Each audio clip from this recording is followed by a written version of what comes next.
The very first time I came across the snacks called Poki was in my village around 2013. And trust me when I say I got glued to the snacks because it was so delicious, it was so filling. But unfortunately, it's not a snack you can easily get anywhere. I never found any other place to buy it. So what did I do? I learned how to make it. And of recent, I've been craving the snack. So I said, let me just make it this time around for the whole family. And I was like, oh, I have a community on YouTube. So let me show you guys how to make this snack. So I'm sure you are going to love the snacks when you try it. So let's go.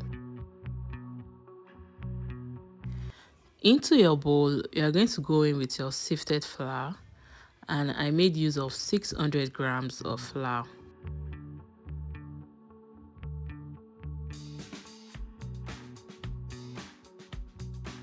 After which we proceed with adding sugar, and in here I used 100 grams of sugar. And then I added other dried ingredients such as the baking powder, the salt, the nutmeg, and in place of nutmeg you can make use of cinnamon powder. So what do we do next? We are going to mix this all together, and we are going to add in our margarine or butter. Don't worry about the measurements. I'm going to leave everything in the description box. After adding in our butter, we are going to mix that up until we get a crumb-like texture.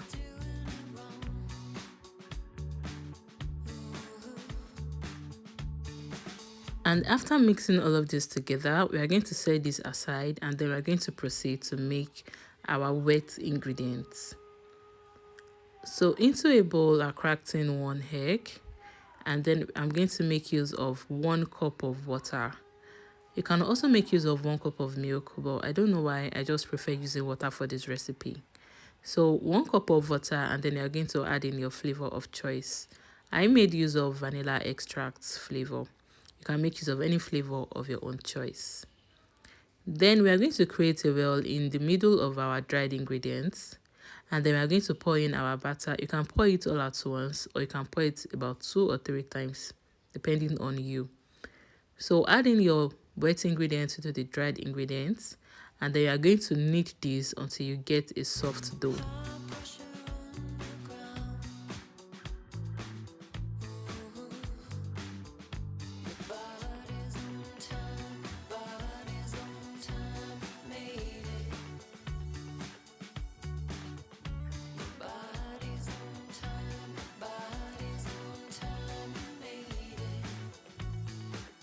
Knead for a few minutes, and you have to make sure that the dough is soft.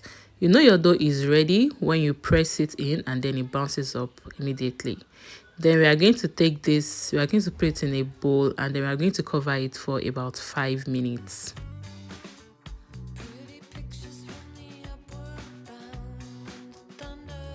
After 5 minutes, this is what we have. So we bring out our dough. You can divide it into 2 or into 3 depending on the power, because this is where the work lies. Dust your work surface and also dust the dough you are going to be working with, and then you are going to go ahead to roll it up. Don't forget to cover the other portions of dough you are not working with so that it doesn't dry up. So roll this out until you get about ½ inch thick size. That is, it should not be too thin and it should not be too thick.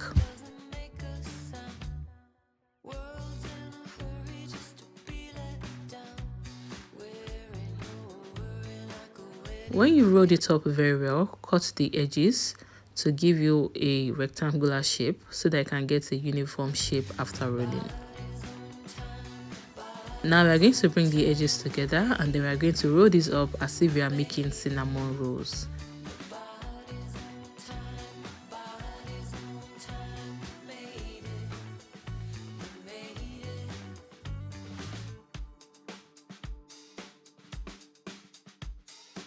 When you get to the edge, take water and then add it to the edge. This will act as a binder so that it doesn't lose open when frying.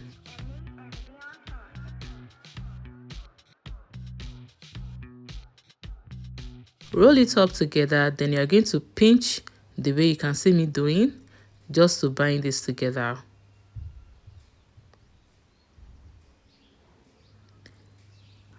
After pinching the edges together, you go ahead to also sprinkle in some more flour, and then you are going to roll it up once more.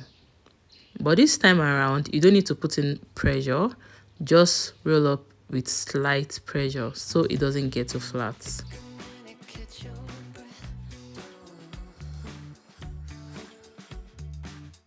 When you are done rolling up one side, switch it to the other side, sprinkle in some flour again, and then roll it a little bit again.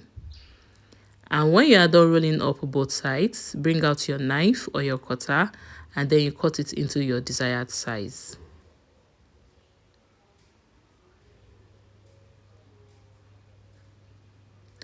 You can make it thin, you can make it thick, just do what you want.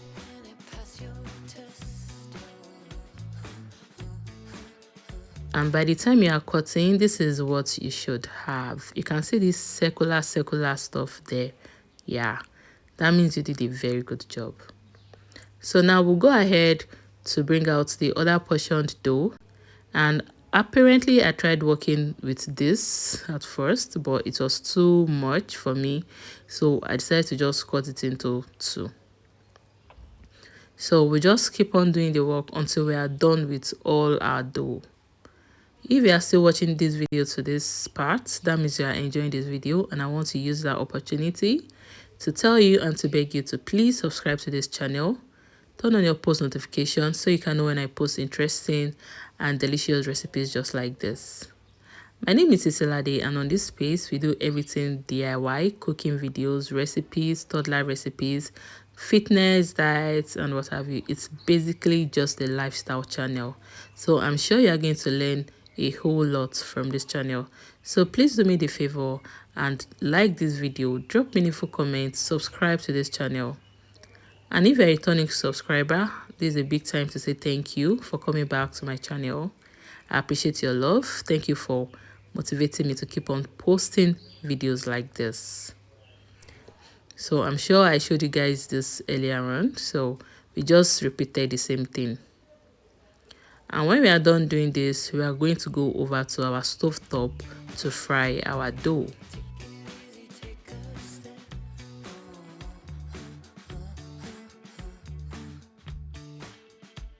So in your kitchen, you're going to heat up your pan. Allow the oil to be very hot. Make sure it is very hot, and then you're going to dip in your dough into the hot oil. Make sure to fry on low to medium heat. Do not fry on high heat so that it doesn't get burnt quickly or doesn't cook inally. So after some few seconds, you start flipping the dough. When it's brown like this, you know it is ready. And that is it, guys. Our Poki is ready. Put this into a strainer, allow it to cool down, and enjoy. So that is all for today, and I hope to see you next week. Don't forget, subscribe, turn on your post notification, like this video, and also drop meaningful comments. See you. Bye.